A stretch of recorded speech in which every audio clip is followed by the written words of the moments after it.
Gente, boa tarde a todos. A palestra de hoje vai ter por tema Para Vencer o Mal.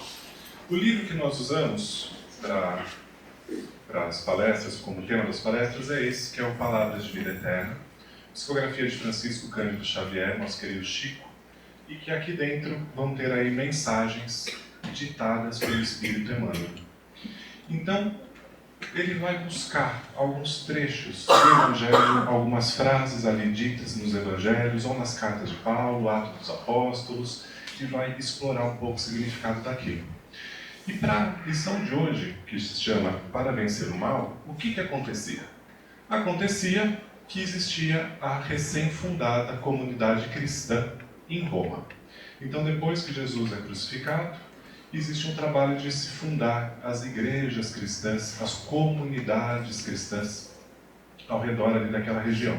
E em Roma, que era a capital do Império Romano, funda-se essa comunidade cristã e começam a ter divergências entre os judeus, novos cristãos que tinham por origem o judaísmo, e os gentios, aqueles que nunca haviam sido judeus, mas resolveram seguir Jesus. E o que acontece? Uma divergência entre eles. Eles não se entendem. Quem está certo? Quem está errado? Quem quer estar correto? Quem quer ser o dono da razão? Nós já passamos por isso, num ambiente de trabalho, numa discussão em casa, num desentendimento qualquer. Quem nunca vivenciou isso? E aí, Paulo fica aflito com aquilo, sentindo que ele deveria auxiliar. E naquele momento ele fala, eu não tenho como ir para Roma. Como que eu vou resolver isso? Como que eu vou auxiliar?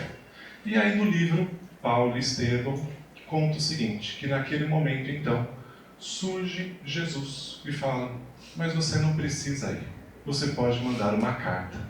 Então, sob a inspiração do próprio Cristo, Paulo de Tarso começa a escrever as cartas. Os estudiosos vão ter aí várias versões. Qual é a primeira carta? Em que momento isso realmente aconteceu? Quem foi que ditava as cartas? Mas o importante é que isso foi uma solução encontrada para que essas cartas chegassem aonde precisavam chegar e que tivesse ali o seu efeito. Então Paulo começa a escrever essas cartas. E ele escreve toda a carta falando da necessidade de humildade, em primeiro lugar. Como ser humilde, o quanto que a humildade é boa, o quanto nós sermos pequenos nos faz caber em qualquer lugar. Aquele que é muito grande, um elefante que é muito grande, aonde a gente consegue colocar aquilo? A expressão elefante branco, aonde a gente consegue pôr? Mais uma coisinha pequenininha, a gente coloca em qualquer lugar. E ele vai desenvolvendo tudo isso. Até que ele fala uma coisa muito interessante na carta, que é o seguinte: a caridade deve ser para todos, mesmo para os inimigos. Aí a gente já começa a ficar com o pé um pouco atrás. Porque para fazer a caridade, para auxiliar quem a gente gosta, quem a gente ama, um filho que a gente torce, alguém que a gente tem um carinho muito grande, é fácil. Mas e aquela pessoa que nos tirou do sério? Aquela pessoa que consegue irritar? Aquela pessoa que você fala uma coisa no trabalho, ela bate de frente. Você fala uma coisa em casa, o seu irmão, parente, quem está lá, bate de frente e fala não. Como amar, como dar o suporte para essas pessoas? Então Paulo vai, nesse sentido, trazendo ali as orientações. E uma coisa que é curioso, que a frase, a epígrafe que Emmanuel busca é: não te deixes vencer pelo mal, mas vence o mal com o bem. 2 comandos. Primeiro, não te deixes vencer pelo mal. O que significa isso? Fulano falou tal coisa para mim. Eu fico com raiva. Eu fico com ódio. Aquilo lá me cega. Eu quero falar, eu quero estar certo, eu quero voar no pescoço de alguém. Aquilo me consome. É um mal, é alguma coisa que está me consumindo. Que naquele momento eu perco a minha razão. Naquele momento, aquela emoção muito forte toma conta e aquilo lá toma conta de mim que eu não consigo fazer mais nada. Eu não consigo pensar. Esse é o primeiro comando. Não deixe que o mal vença a gente. Não deixe que o mal tome conta. Que aqueles acessos que todos nós temos, quem nunca teve? Eu já tive. Acho que todo mundo já teve. Aqueles momentos que a gente fica muito nervoso. Primeira coisa, controla. Segura isso. Não deixa que isso tome uma proporção tão grande. E aí vem o segundo comando que Paulo coloca aqui. Vence o mal com o bem. Então, para aquele que de alguma maneira me fez um mal, ou eu recebi como um mal, eu não vou retribuir o mal. Eu vou retribuir com alguma coisa boa. Eu vou retribuir levando para ele alguma coisa que seja boa. E aqui me lembro de uma vez, aqui na casa, eu trabalho na casa, trabalho em outras casas, e muitas vezes nós recebemos uma comunicação do mentor, de um benfeitor. E uma benfeitora uma vez falou, quando alguém te fizer algo ruim, transforma aquilo em algo bom. E quando alguém te fizer algo bom, transforme aquilo em algo maravilhoso. É fácil? Não é fácil. E ela foi desenvolvendo, fazendo uma construção muito grande, que não importa muito o que o outro faça, é o outro que fez. Como eu vou receber e eu vou desenvolver isso, aí a minha parcela de responsabilidade. É sobre isso que eu vou ser cobrado, é sobre isso que eu vou responder. Aí estarão as minhas boas obras, como eu lido com aquilo. E aí Emmanuel pega esse epígrafe, essa frase de Paulo de Tarso e desenvolve. E ele fala coisas muito interessantes.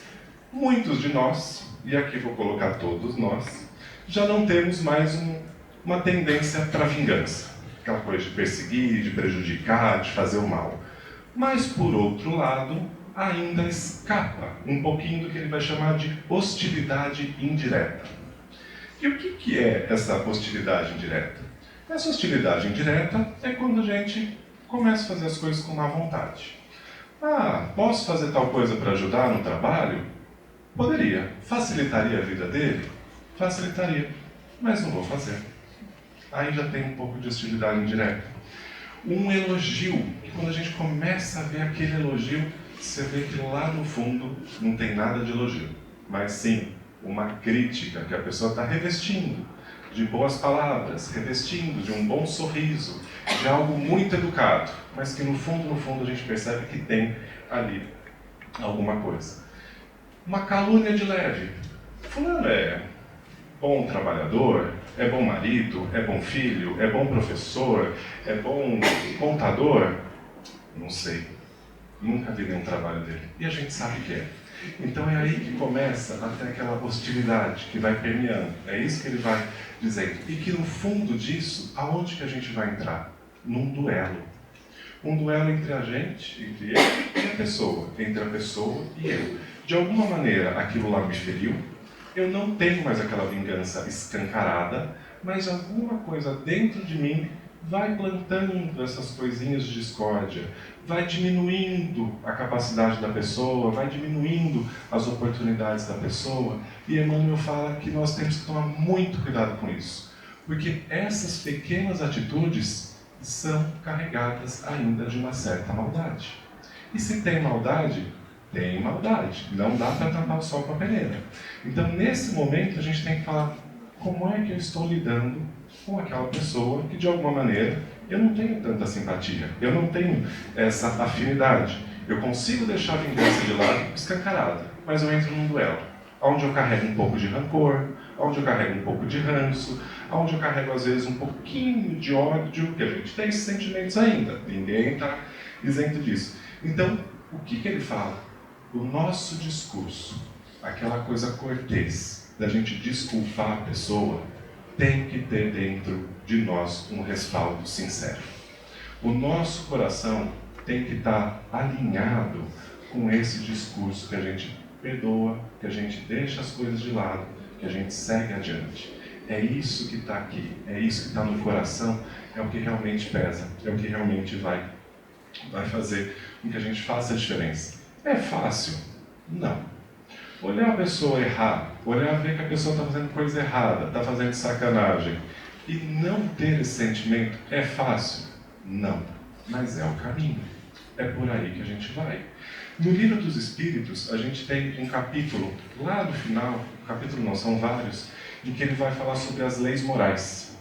E as leis morais, uma delas chama-se Lei de Amor, Justiça e Caridade. É uma lei que chama Lei de Amor, Lei de Justiça e Lei de Caridade.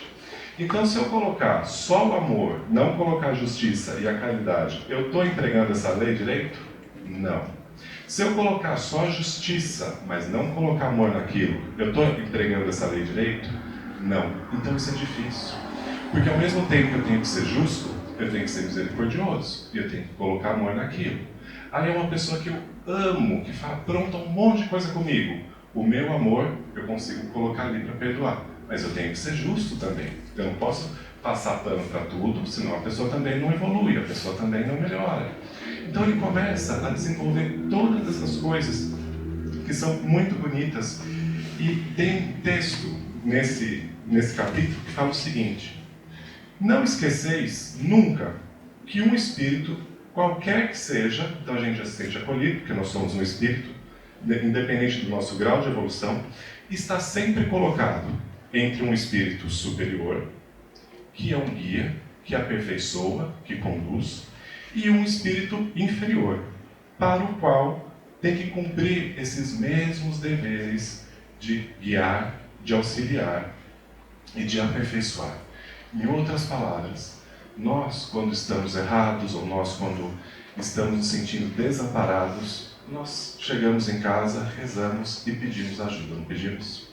Deus, que isso daqui se resolva, que tenha a melhor solução, que eu fiz tal coisa, eu percebi que eu fiz uma coisa errada, me auxilia nisso, a corrigir, me auxilia a mudar esse traço, a reparar o que eu fiz.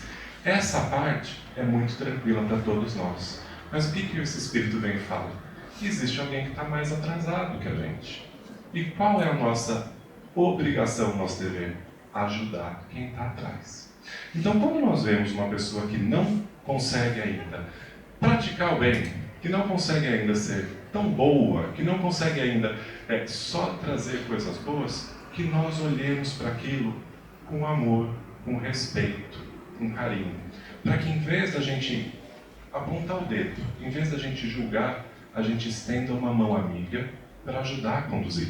Ele fala que cada um carrega as suas misérias ocultas, seus sofrimentos, que nós não sabemos. Ele fala, seja indulgente com os defeitos dos semelhantes, em vez de ter o desprezo pelo vício que o outro possui, instrui-o para que ele possa mudar, e seja brando, seja benevolente com todos.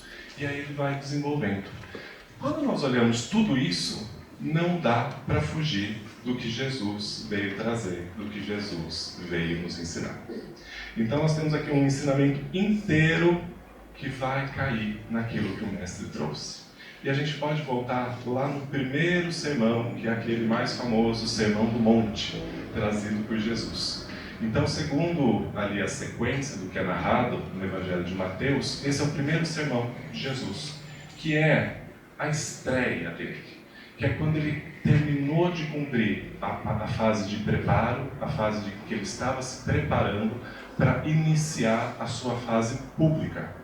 Então aquele discurso é de uma profundidade muito grande, e ele coloca uma série de coisas ali que ele vai cumprir depois. Então ele coloca: amai os vossos inimigos, bendizei os que vos maldizem, orai por aqueles que vos maltratam e vos caluniam.